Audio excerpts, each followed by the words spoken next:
my name is Martin Farrell. I come from London. English is my first language. I know it's not the first language of most of you, so I try to speak clearly. Because what I would like in the next 45 minutes is to see if we can experience some facilitation and that we co-create something together. So I hope to have Polish in one ear and English in the other. And when my little machine is working again, that's exactly what I'll have. So what I hope is that by the end of this 45 minutes, that you will have had a taste of facilitation and what it is. And I also hope that you go away a little bit hungry to know more. So let's see if we can do that together. And I'm aware that you've been sitting in your chairs for 1 3/4 hours.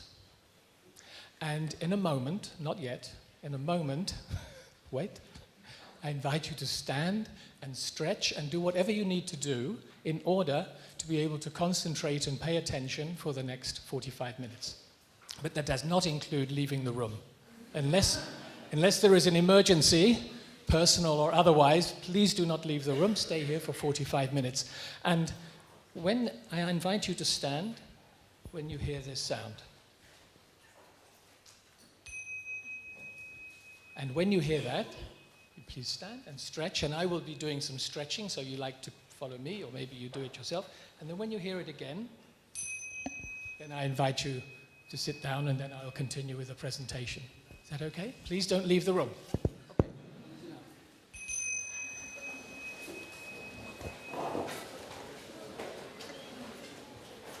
So you may want to stretch your arms high up like this. This is very good. I can't stretch both because then it doesn't work. And maybe you like to stretch your shoulders back. Maybe you go right back. It's up to you. If you have back problems, please don't do this because I'll be in serious trouble. Maybe you like to stretch a little to the side like this. It's very good. Maybe you like to stretch to the other side. Maybe you like to move your neck a little bit like this. You keep your shoulders still and you move like this. And then the other way and you move like that. And can I think of anything else? We could, just maybe shake. Maybe a shake would be good. Maybe a shake. If you'd like to do that. If you're embarrassed, don't do it. But some people like this stuff. Other people find it embarrassing. So please pay attention yourself. So maybe just a leg, a little bit like this. A little bit. Don't kick the person in front. And very good. So now let's... Please sit down. Thank you. Thank you. So with this I demonstrate two things. One is that one of the important things with facilitation is providing a boundary. I provided you with a boundary. I said, please don't leave the room unless there's emergency. So there's a physical boundary. I also provided you with a time boundary. So when you hear the bell, please do this. So within that time, you could do what you like. So you could then follow your own dynamic, follow your own energy, but within a framework that I gave you as a facilitator. The other thing I did is that I timed it. That was 1 minute, 10 seconds. So it's very important as a facilitator to keep in mind the time, which I'm doing. You'll see me looking at my watch so that we finish no later than 11:30. So why does this matter? Why does this matter? Why are you now listening to a presentation on facilitation? Well, it matters, ladies and gentlemen, because facilitation is a practice which can help you co-create, and it can help you be co-responsible. And if you're at the top of an organization, as Andras has spoken about, you can model that behavior of co-responsibility. So everybody is working together, and I invite you to work with me so that together we can be have co-responsibility for achieving something, which is your understanding. So it matters because we are individuals. If we think of the image of the 3 circles, we control completely. We control completely what we do, what we think, what we say, and what we do. Aha, I hear you say, I don't think I'm in control of my thinking. I don't think I'm in control of my dreams. But we can work on that. We can pay attention to that. We can do something about that. And importantly, we then have a very powerful influence on the people around us. So where do we do that? We do that in meetings. In organizations, we meet. Maybe we meet like today, there are 200 of us.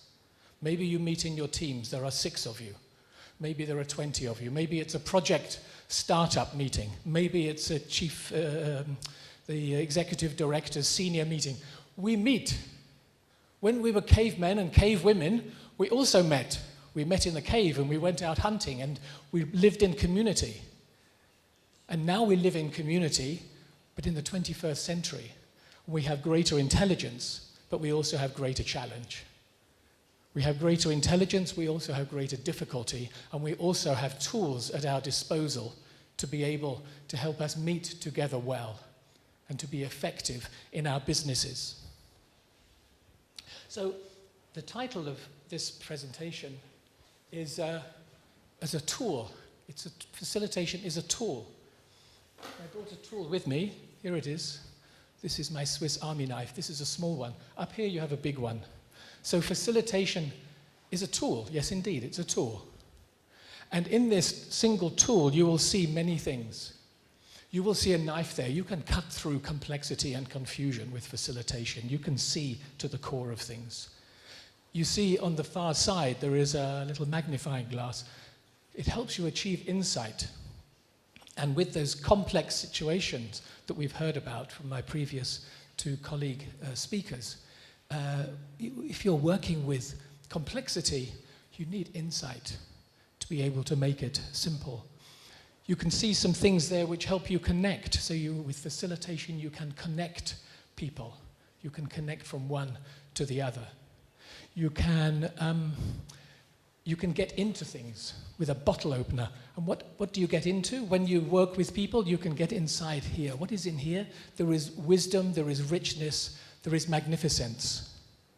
I remember when I worked at the Red Cross many years ago, I was in a team, there were 10 of us, and we were engaged in thinking about the responsibility of the strategy for the future. And there was one colleague, quite a junior colleague, and she didn't say much in our planning meetings. And we would go away for a day and 2 days with a facilitator. And then one time she said something, and I remember it now. She was sitting just opposite from me. And what she said shifted the whole tone of the conversation, and it took us down a new route. She was a quiet person, but the facilitator had the skill to wait until she was ready to speak and to contribute. So as we know, there are some people who find it easy to speak. There are some people who find it harder to speak. So the skill of the facilitator is to invite the wisdom from all, and all voices are equal, and particularly inviting those who find it harder to speak. So I might in a meeting, if I catch someone's eye, and I just catch Andras' eye, because we know each other a little bit from our preparations, and I think he has something to say, then what I might do is just look at him like this and invite him to speak. I don't embarrass him, say, Andras, what have you got to say? Because maybe he's embarrassed. But maybe I catch his eye and invite him to speak. So all voices are equal. So this is a tool which needs to be used carefully. You can imagine you can do damage with this. You can do good, you can do damage. So let's practice. My practice as a facilitator started in 1999. And I worked with 6 people. I was so excited that I managed to work with the 6 people, and it kind of was okay. And I spoke then to my mentor, and I said, I worked with these 6 people, it was fantastic, I was very excited. And by practice, I'm now working internationally. I'm working with the UN. I was in Australia 2 weeks ago, in Korea 4 or 5 weeks ago, in really quite complex situations. How does that happen? It happens by being willing to suffer and struggle and learn from mistakes and just put up with that pain and dive into that, and also by being present. So I'm a +1, if you like. +1. This +1. So I influence the meeting. I'm influencing what's happening now. Clearly, I'm in a powerful position, like a CEO is. For these 45 minutes, I'm in a powerful position. So I bring my +1. But you also bring your +1. We have 200 +1s in this room. So you influence every meeting that you go to, even if it is by your silence. So if you're in a team meeting and you're sitting there and you think, oh, it's so boring and annoying and this boss person is so annoying and they're doing it wrong, so I'm not going to say anything. You influence that meeting. You're influencing that meeting by your silence. And of course, you influence by your contribution as well. I'm getting a bit of a dry throat. Could I ask you, Magda, to pour some water for me? I realize I need more hands than just 2, so this is a bit of a problem, but there we are. Should have done that before, but I didn't. So the +1 that I think of, for me, is that I seek to create a situation of safety when I facilitate. Why do I do that? Because I think that is essential pre-requirement. In this room, we have physical safety. Generally, in the groups I work with, there is physical safety. But what we seek to work with as facilitators is a climate of safety, a feeling of safety. Why is that a good idea? That's a good idea because then people will speak and people will participate. And if they participate, we get the richness from what is inside here. So I seek to create safety. I seek to hold conflicts. We know there are conflicts. As a facilitator, what you do is that you go with people where they cannot go themselves. A group is stuck because of some conflicts, and I think we saw some examples of this from the 2 excellent presentations before. As a facilitator, you can go where that group cannot go themselves. I would invite a sense of genuine community. What are we doing here? Like I say, for 45 minutes, we try to achieve these things. There is a sense of genuine community. We're going to launch this new project. Oh yeah, let's do that together. So we try to create that sense of genuine community. I try to bring in genuine feeling of respect. Well, these things have to be genuine because being a facilitator is pretty exposing. And if it's not genuine, people smell that out, sniff that out like you smell gas in a gas leak in a room. Just a little bit and you smell it. Hey, there's something wrong here. Something doesn't feel quite right. So this is what I do. Think about what that is for you. What is your +1? What is your +1 when you come into a meeting? When you come in with a group of people, what do you bring to it in your person? Because facilitation is the 2 aspects. It's the +1. It's what you bring. It's your presence. It's your dynamic. It's your energy. And it's also what you do. So it's who you are and what you do. So with this image, just take a sip of water. Thank you, Magda. So 5 Ps +1. The +1 sits here. The +1 is what connects to the whole system, my whole system. Heart, head, brain, feet, everything connects to the whole system. And of course, you can then see that further within an organization, that the +1 is all the people working together. The +1s together, it's the whole system.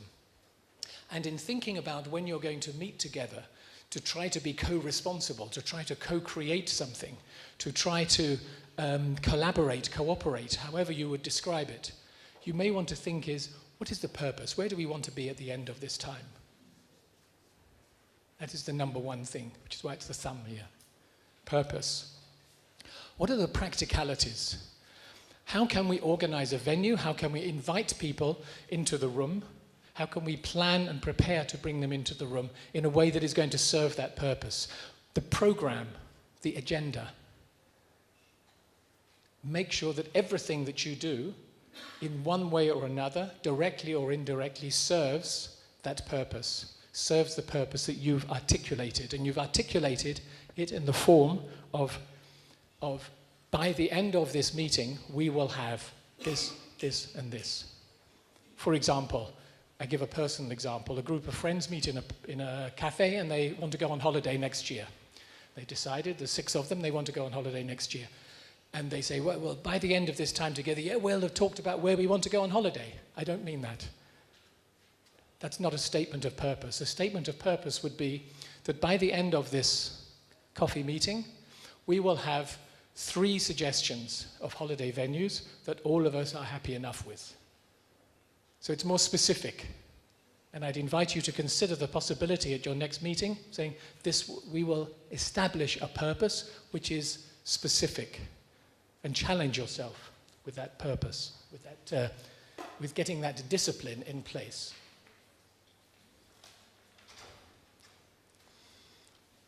So the program, the pace.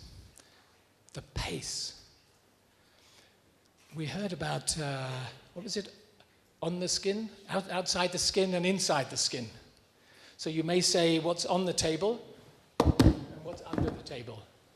What's on the table, what's under the table. We all know there are dynamics in organizations. We need to bring those out, and as a facilitator you do that in a way which is respectful and is safe and doesn't embarrass, but is true to what is happening.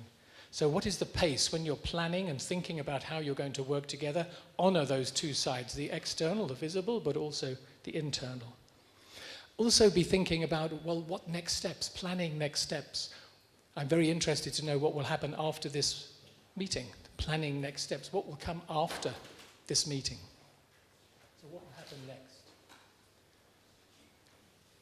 So these are some things that you may do before. Each of the 5 Ps apply before, during, and after.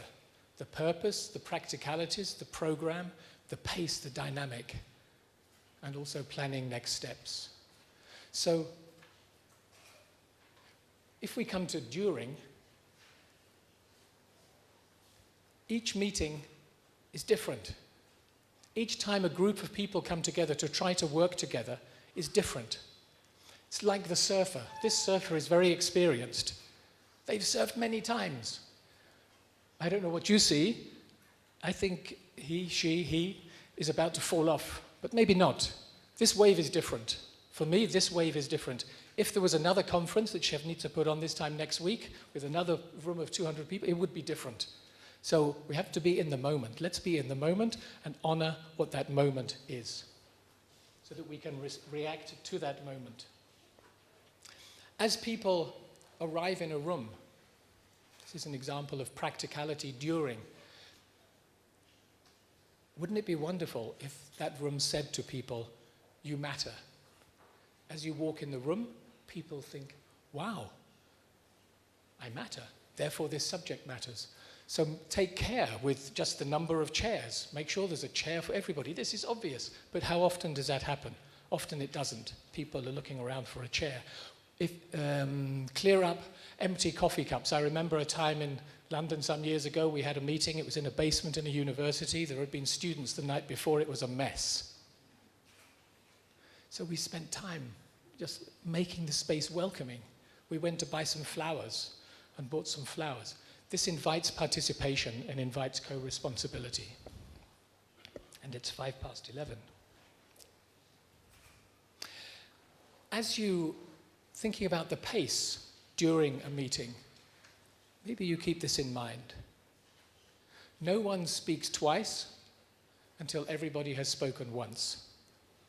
Nobody speaks twice until everybody has spoken once. And I think here of a meeting of maybe 10 or 20 people.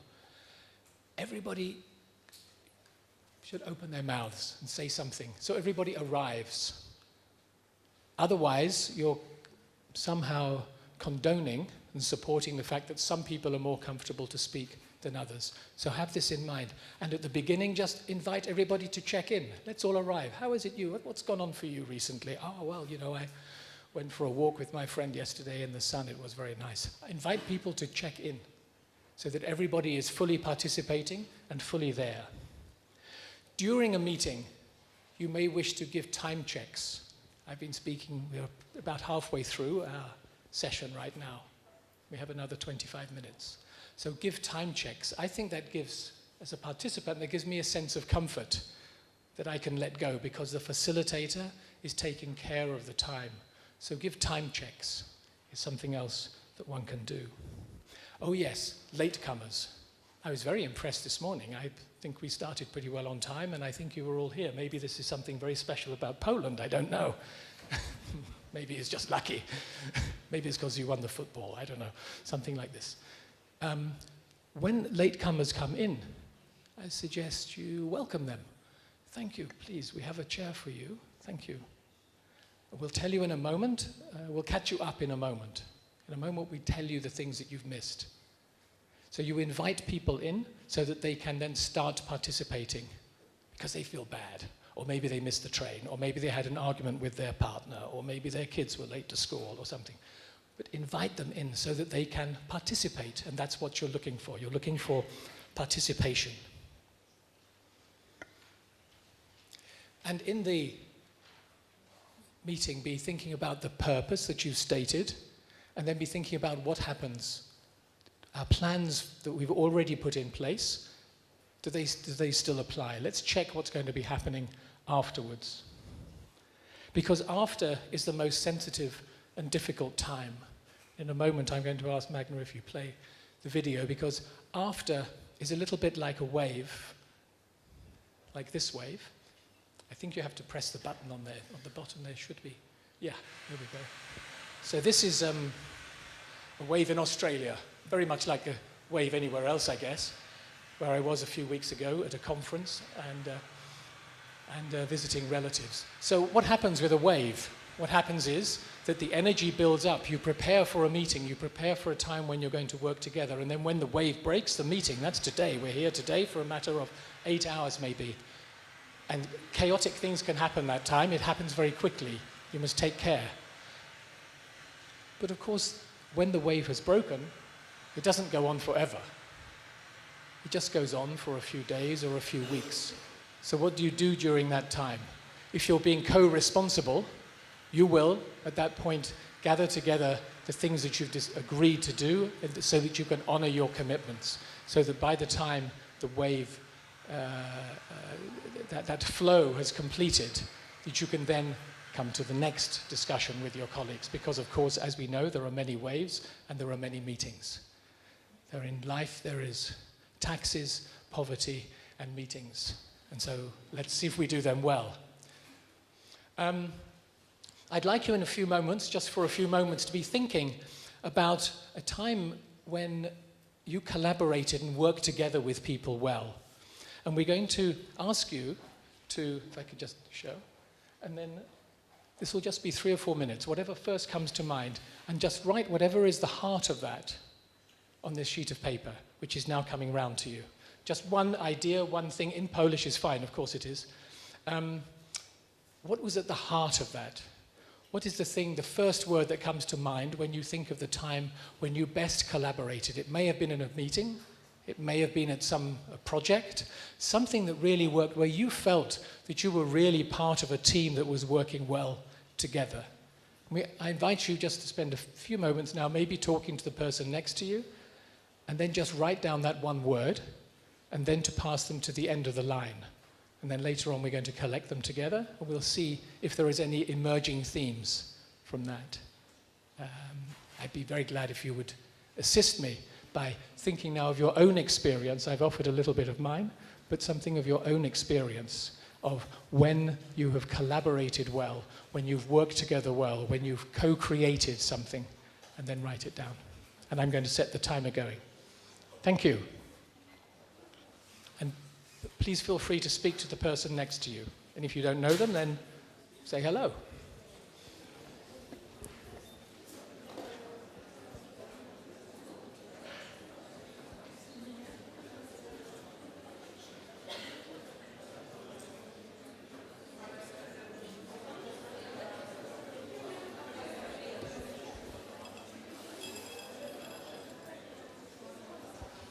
You've had 2 minutes. I give you another little while. And if it's one word, that's perfect. If it's a short phrase, that's fine.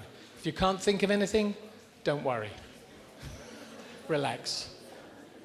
A time when you collaborated well, when the team has worked well. And then as you've completed those, if you would please pass them to the end of the row. And Ivona, Magda, do we want them to pass this way? Or, yeah. Yeah. So if you pass them to the end of the row would be good. Pass them this way. And then we'll just see what we have. Because if we're co-creating our sense of co-creation and your experience of it, what is your experience of being in a group which has worked well, where you've been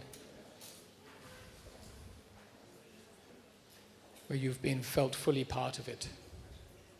Because this then comes to culture, doesn't it? It comes to your national culture, to my national culture, to overall expectations.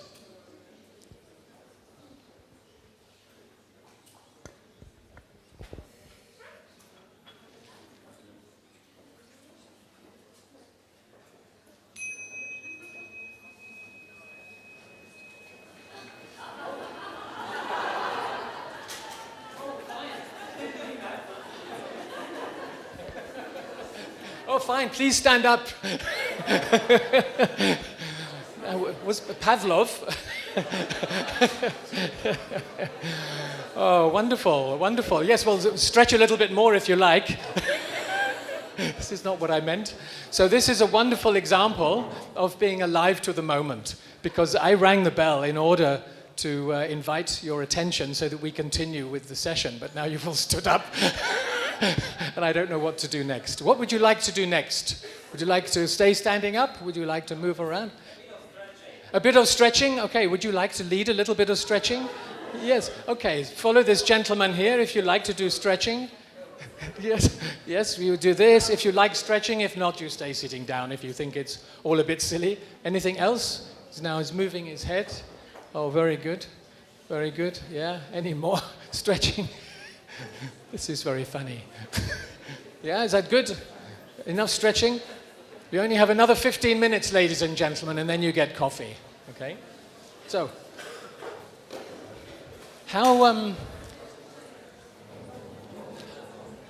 let's do a little time test.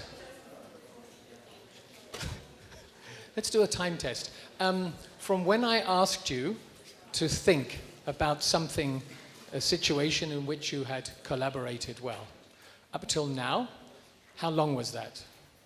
Yeah, right from the beginning through until right now. Just make a guess in your mind. Well, maybe I ask someone, how long do you think it was? Let's have some guesses, please. How long do you think it was? Anybody want to tell me? Is everybody too embarrassed? Magic, come on. You thought it was 5 minutes? Anybody else? 6 minutes. Any offers? Any advance on 6? More or less? I see you don't. Which? How many? 1 or 2 minutes, thank you. 1 or 2 minutes. I take 3.5. There we go. Very specific. It was 5 minutes, 5 seconds. The reason I say that is because as a facilitator, keeping time is a key task. And when you're involved in a subject matter, of course you get lost in the subject matter and you lose sense of time. So it's important to have that awareness and this little kitchen clock, which I take with me everywhere I go, so you can keep a track of time. Otherwise, you get into difficulty. There's another thing that maybe I could demonstrate briefly, that the power of music. Because music can create an atmosphere in a group. As people come into a room, if you're listening to this, it will create certain things. You may think, oh, I hate that music, I don't like the Rolling Stones. Or you may say, well, let's see if we can find something else that might be a little bit more, what have we got? What have we got? It's coming in just a moment, coming in just a moment. I did prepare this earlier. Oh, yeah, maybe this. If we have this one, now you come into the room to start your meeting. You're being invited to collaborate.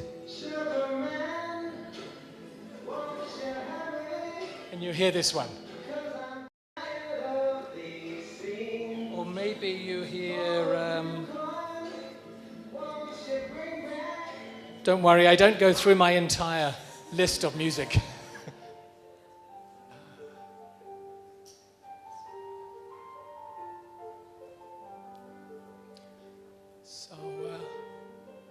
Something happened, huh? Something happens up here.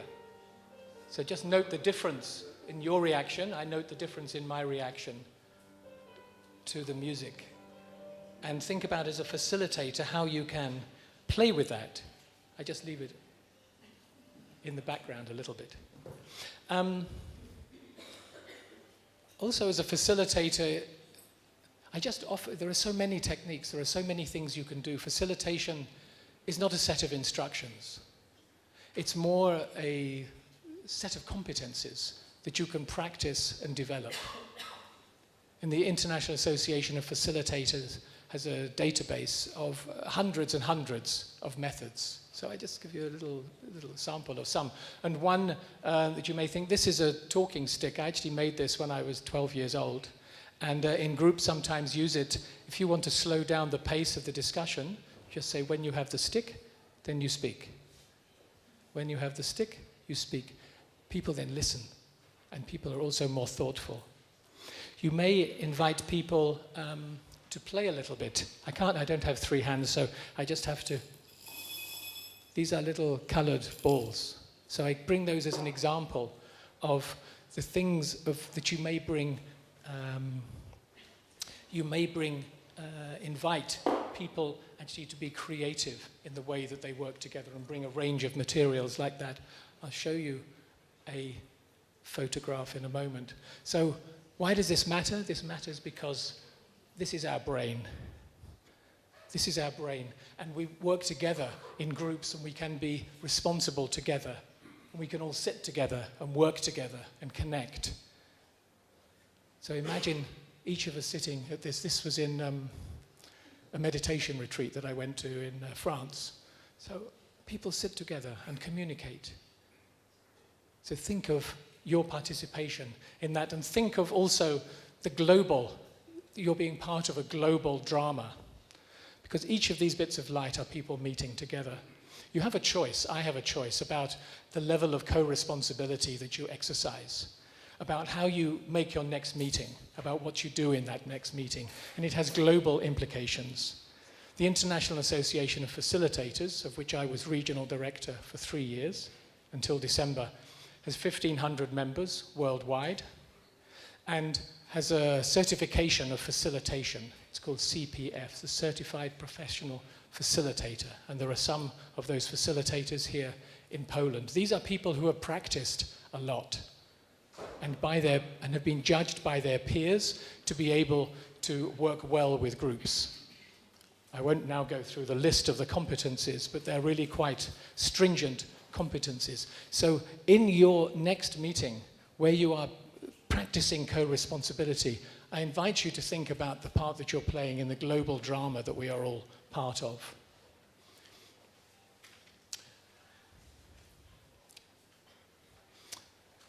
This is another example of something you may try.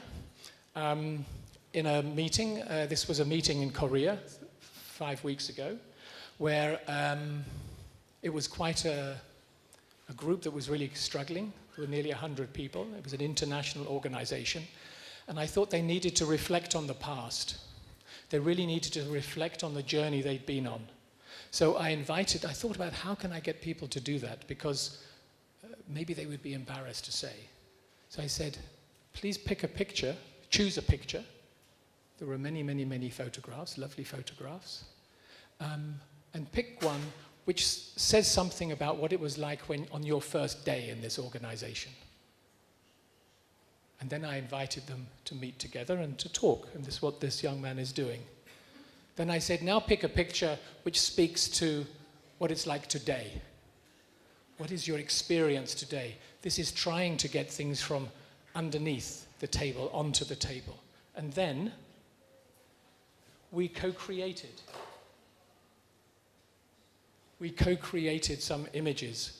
We brought some things with us. We also found some things from the local environment. So we put people's imagination of the future, of the strategy, into something physical. This is also part of facilitation. It was necessary for them. The purpose of that 2-day retreat, that 2-day conference, was to plan for the future. So my sense there was we needed to go, first of all, back to what had happened, and then we could start thinking about the future. And we did that by creating these things. There were 20 or 30 of these. This means nothing to you, it means very little to me, but it meant a lot to the people who had created it and who spoke about the symbolism behind it. This was a meeting with a small group in London, and you see just here that they were also thinking about their future. There were 5 themes going this way, and this was the timeline here. So again, we took what was in our minds and put it on the table. Also, my colleague here, Julia, she's very sort of artistic, and so she made these pretty patterns which seemed to engage this planning group. This was a planning group following on from a conference. It was a planning group deciding what to do with what came out of the conference. Take it from the mind and put it out. Well, we have 5 minutes left. I invite you in that 5 minutes to think about your next meeting, your next opportunity to collaborate, your next opportunity to exercise co-responsibility, and to think about, is there one thing that you're going to do differently from this morning? We're just about to finish the 3 presentations, so think about what I've said, think about what the others have said. Is there something that you will do differently in that meeting? And this would be best if it's one that is happening quite soon. It matters to you, something that matters to you, and in which you can have a fairly substantial influence. So we just start that thinking now. Please just turn around, speak to the people next to you or behind you. This is an opportunity to meet someone new, and I give you just 3 or 4 minutes and then we finish. Okay? So wrap everything up from everything that you've heard this morning. And if you want to move, that's fine. Maybe I should ring the bell and everybody will stand up again. So please, just a few minutes, think now about how you can apply all of these things to your future.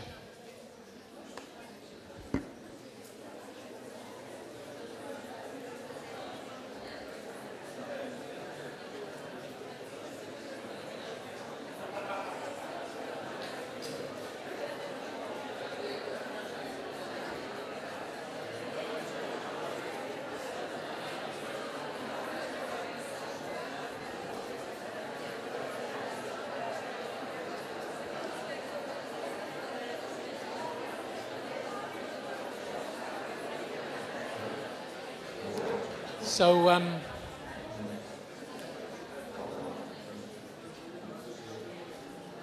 in our last few moments, we're going to have some feedback from what you said before.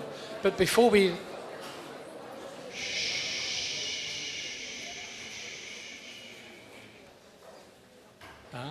So, seems to work better right now than the bell. So that's good. I brought this with me. This is called a catch box, and you can throw it around, and you... Oh!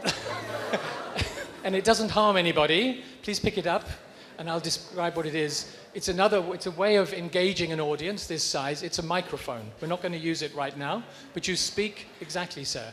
You hold it, and you just speak it at this distance, and it's a very good way of engaging an audience. So you just, if you like to throw it on, you can. No one gets...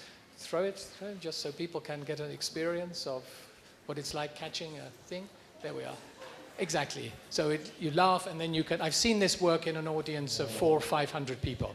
So it's very engaging. So it's another tool of engagement. So it's now 11:30. Magic. I'm now in your hands because my time is finished. But if you wish to now take a little extra time to go through this, then I would hand back to you. Yeah? You sure? Yeah. So this is quite a typical thing that would happen in a facilitated session, and we've done it here very quickly, that you gather some thoughts about something, and then a group then tries to synthesize it, brings together some themes, so to make sense of it and then offer this back. So that's what they've done. They didn't go for coffee, they were working very hard. So let's just hear a little bit about what some of these things are. So the categories are yes. Trust, aim, yes. I feel that I am important and needed, listening, trust again. Trust. And what was the last one? Engagement. Engagement. Aha. And then underneath each of these, there are statements which support those main categories. So trust, engagement. So I think maybe we finish there. I'm very curious to know, but maybe you have to tell me over coffee what your plans are about how you would take this forward. We're not going to do this now. If we had more time, we would be throwing the catch box around and you would be contributing, but we're going to go for coffee. But if you would like to tell me those things that you're going to do differently in the future as a result of these 3 presentations, I would be very glad to hear them. And I'm here all day. So with that, may I hand back to you, sir. Thank you. Dziękujemy pięknie.